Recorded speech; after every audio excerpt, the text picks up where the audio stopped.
In this demo, we show how to configure and use session captures on a Juniper Session Smart Router.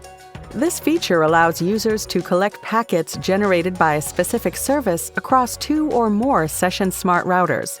It's simple to use and eliminates the need to sift through unnecessary data, saving time and providing rich insights. From Session Capture, select a router. Then select the service you want to capture. In our demonstration, we will choose SSH traffic. For more granular traces of the specific service selected, you can specify optional arguments. These include capture tags, packet counts, session counts, source and destination IPs, corresponding ports, and specific protocols. For now, we will ignore the optional arguments. Next, we start an SSH session, generating the SSH traffic. The Session Smart Conductor creates a packet capture file.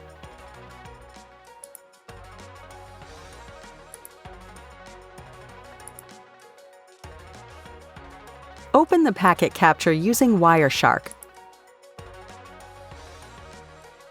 Finally, we see only the SSH service packets passing through the specified router.